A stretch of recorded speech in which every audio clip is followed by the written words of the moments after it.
everybody, and welcome to a whispered reading of an excerpt from Herman Melville's Moby Dick, or The White Whale. In this video, I will be reading probably one of the more powerful chapters in the book, one that illustrates Ahab's single-mindedness, obsessiveness, and one would say,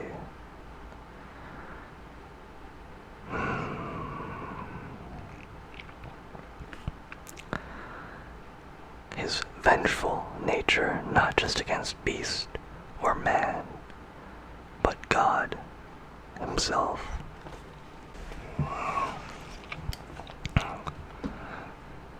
Chapter 36, The Quarterdeck. Enter Ahab, then all. It was not a great while after the affair of the pipe that one morning, shortly after breakfast, Ahab, as was his wont, ascended the cabin gangway to the deck. There most sea captains usually walk about at that hour, as country gentlemen, after the same meal, take a few turns in the garden. Soon his steady ivory stride was heard, as to and fro he paced his old rounds, upon planks so familiar to his tread that they were all over dented like geological stones, with a peculiar mark of his walk. Did you fixedly gaze, too, upon that ribbed and dented brow, there also you would see still stranger footprints, the footprints of his one unsleeping, ever-pacing thought. But on the occasion in question, those dents looked deeper, even at his nervous step that morning. But on that occasion in question, those dents looked deeper, even as his nervous step that morning left a deeper mark. And so full of his thought was Ahab that at every uniform turn that he made, now at the mainmast and now at the binnacle, you could almost see that thought turn in him as he turned, and pace in him as he paced, so completely possessing him indeed, that it all but seemed the inward mold of every outer movement. "Do you mark him, Flask?" whispered Stubb.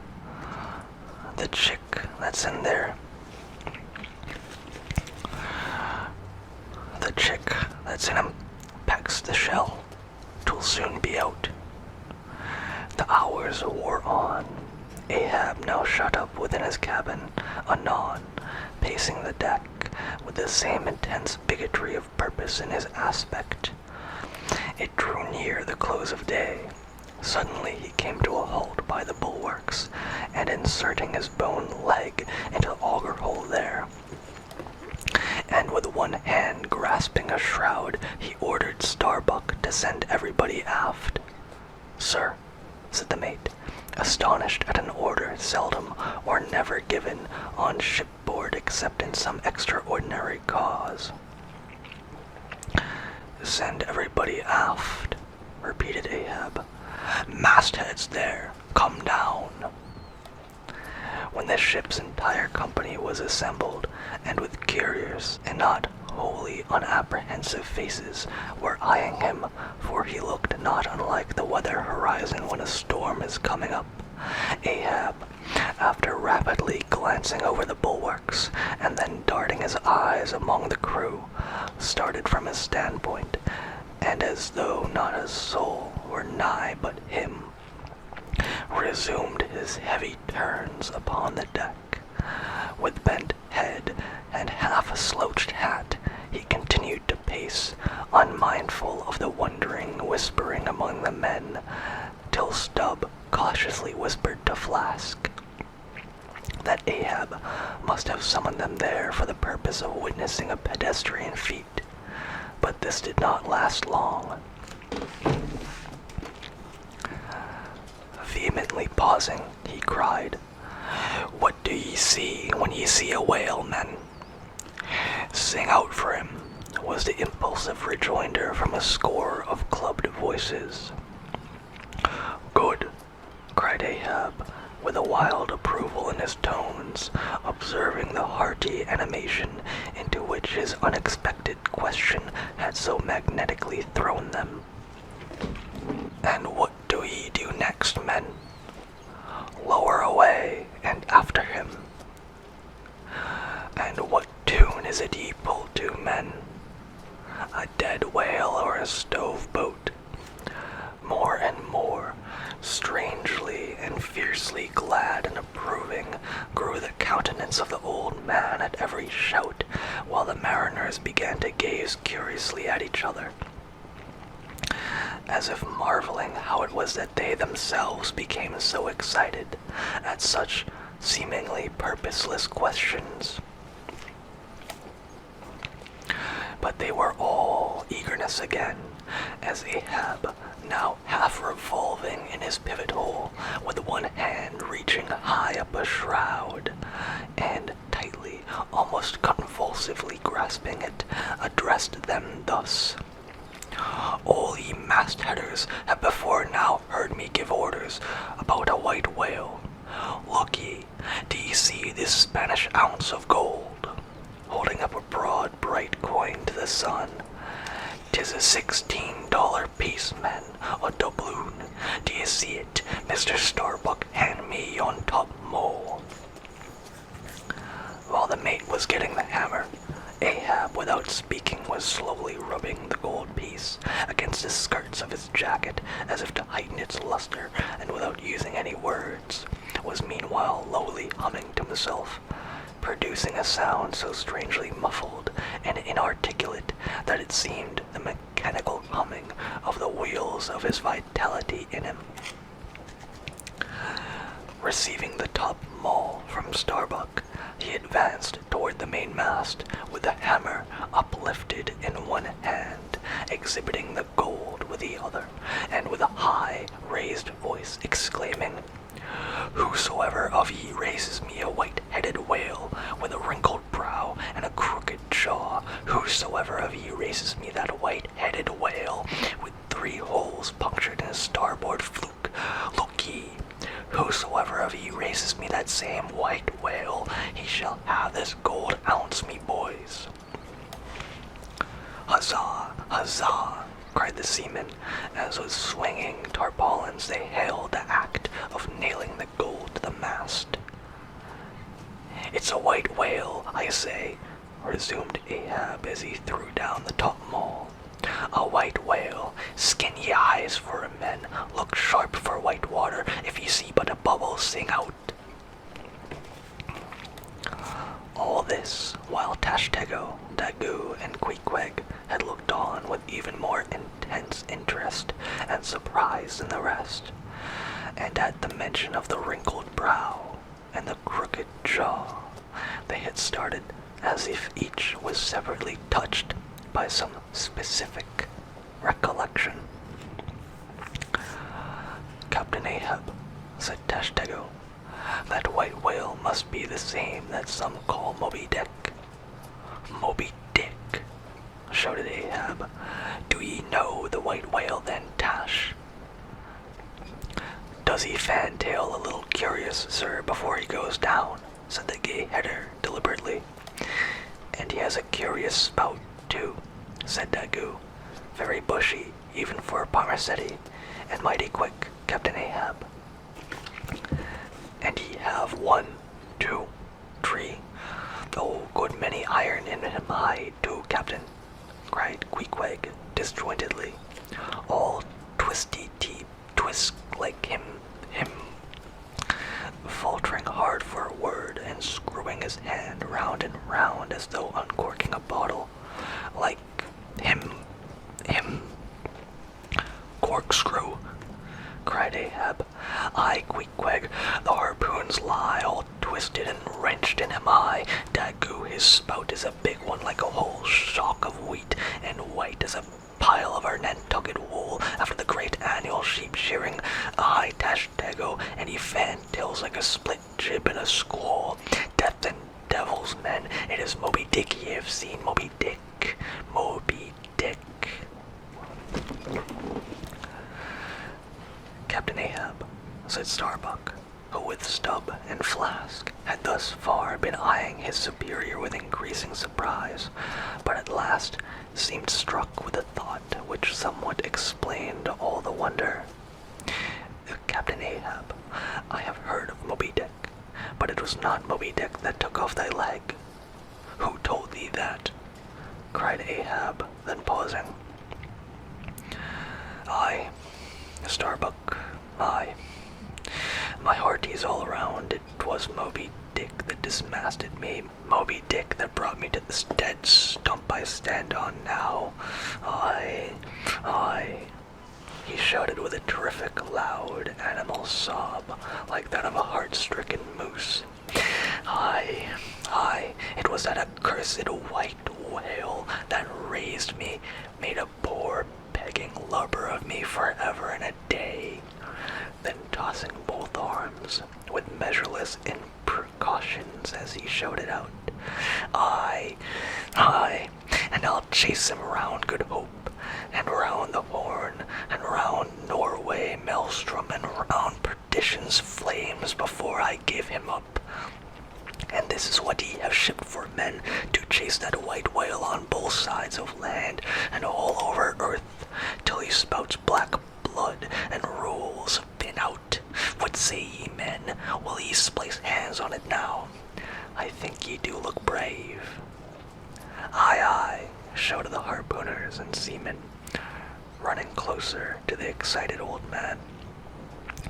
A sharp eye for the white whale, a sharp lance for Moby Dick. God bless ye, he seemed to half sob and half shout. God bless ye, men. Steward, go draw the great measure of grog. But what's this long face about, Mr. Starbuck? Wilt thou not chase the white whale? Art not game for Moby Dick? I am game for his crooked jaw, and for the jaws of death too, Captain Ahab, if it fairly comes in the way of the business we follow. But I came here to hunt whales, not my commander's vengeance. How many barrels will thy vengeance yield thee, even if thou gettest it, Captain Ahab? It will not fetch thee much in our Nantucket market.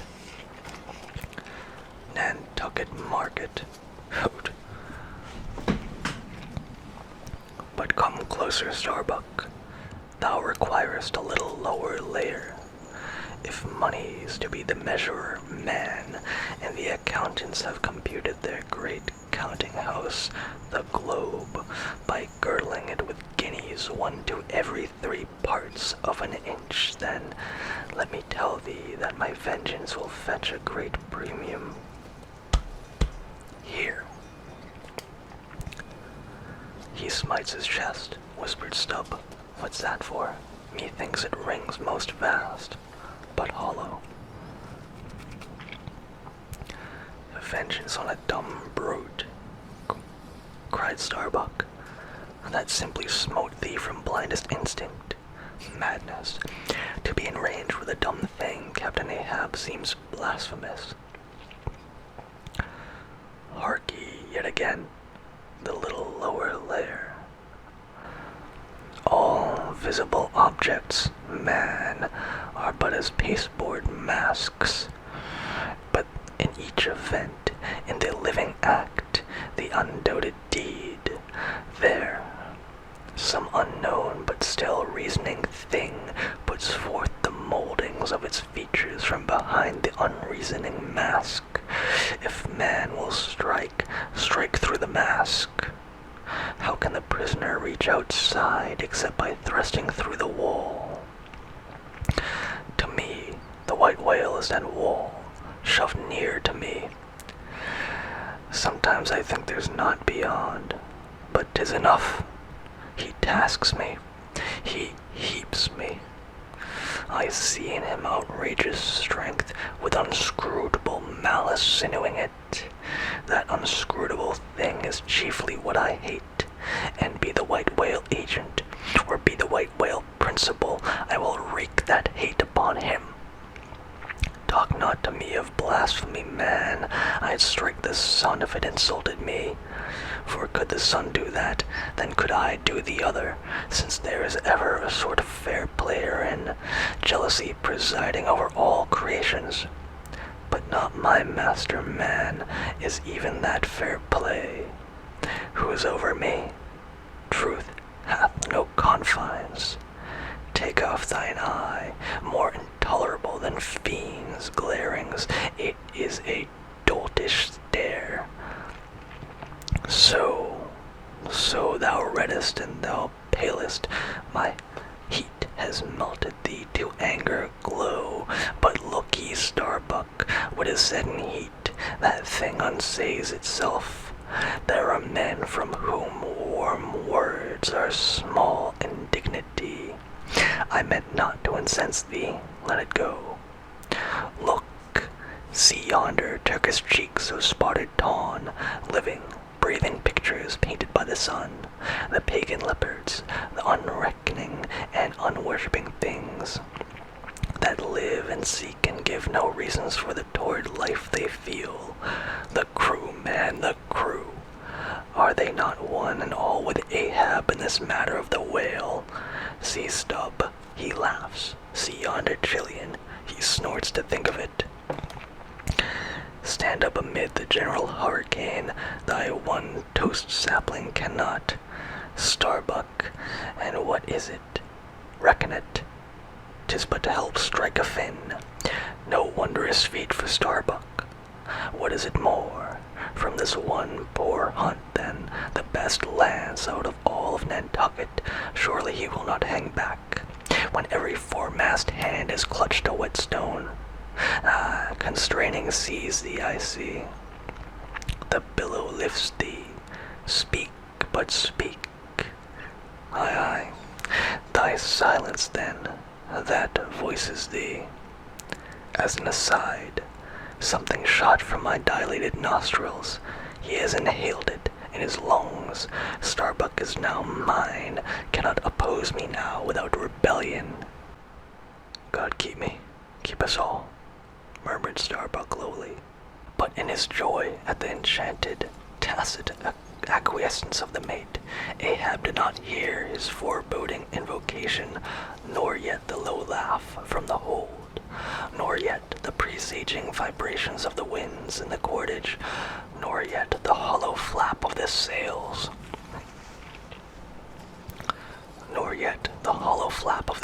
against the masts. As for a moment their hearts sank in, for again Starbuck's downcast eyes lighted up with the stubbornness of life. The subterranean laugh died away. The winds blew on, the sails felled out, the ship heaved and rolled as before. Ah, ye admonitions were warnings. What say ye when? Why stay ye when ye not come? But rarer are ye predictions than warnings, ye shadows. Yet not so much predictions from without as verifications of the foregoing things within. For with little external to constrain us, the innermost necessities in our being, these still drive us on. The measure, cried Ahab, receiving the brimming pewter and turning to the harpooners. He ordered them to produce their weapons. Then ranging them before him near the capstan with the harpoons in their hands, while the three mates stood at his side with their lances, and the rest of the ship's company formed a circle round the group, he stood for an instant, searchingly eyeing every man of his crew. But those wild eyes met his, as the bloodshot eyes of the prairie wolves meet the eye of their leader, ere he rushes on at their head in the trail of the bison, but alas, only to fall in the hidden snare of the Indian. Drink and pass, he cried, handing the heavy charged flagon to the nearest seaman. The crew alone now drink, round with it round. Short draughts, long swallows, men. 'Tis hot as Satan's hoof. So it goes round excellently. It spiralizes and he forks out the serpent's snapping eye. Well done, almost drained. That way it went, this way it comes. Hand it to me, here's a hollow. Many seem the years so brimming, life is gulped and gone. Steward, refill. Attend now, my braves, I have mustered ye all round this capstan, and ye mates, flank me with your lances, and ye harpooners stand there with your irons, and ye stout mariners ring me in, that I may in some sort revive a noble custom of my fishermen fathers before me. O men, you will yet see that.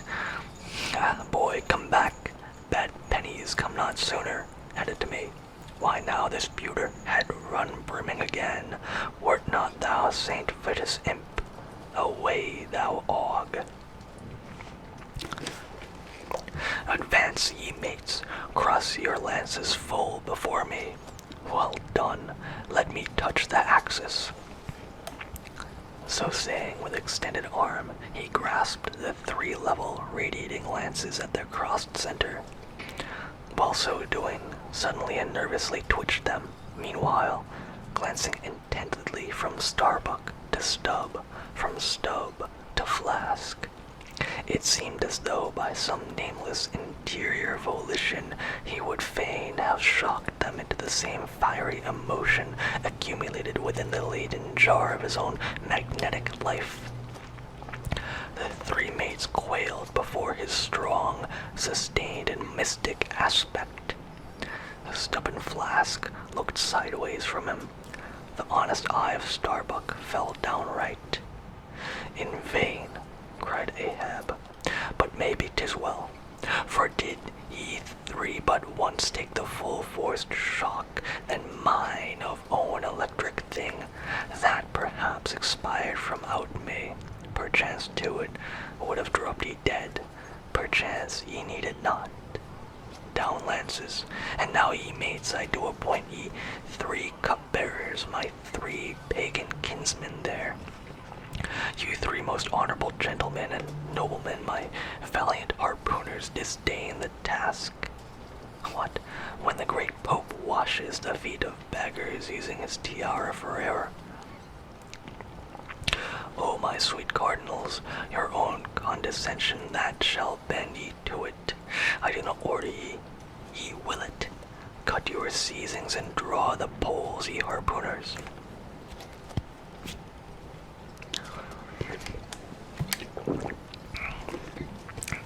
Silently obeying the order, the 3 harpooners now stood with the detached iron part of their harpoons, some 3 feet long, held barbs up before him. Stab me not with that keen steel. Cant them over. Know ye not the goblet end? Turn up the socket. So. Now ye cupbearers advance. The irons, take them. Hold them while I fill. Forthwith, slowly going from one officer to the other, he brimmed the harpoon sockets with the fiery waters from the pewter. Now, 3 to 3 stand. Commend the murderous chalices. Bestow them, ye who are now made parties to this indissoluble league. Ha! Starbuck, but the deed is done. Yon ratifying sun now waits to sit upon it. Drink, ye harpooners, drink and swear, ye men that man, that deathful whaleboat's bow, death to Moby Dick. God hunt us all if we do not hunt Moby Dick to his death. The long, barbed steel goblets were lifted, and to cries and maledictions against the white whale, the spirits were simultaneously quaffed down with a hiss. Starbuck paled and turned and shivered. Once more, and finally the replenished pewter went the rounds among the frantic crew, when waving his free hand to them, they all dispersed, and Ahab retired within his cabin.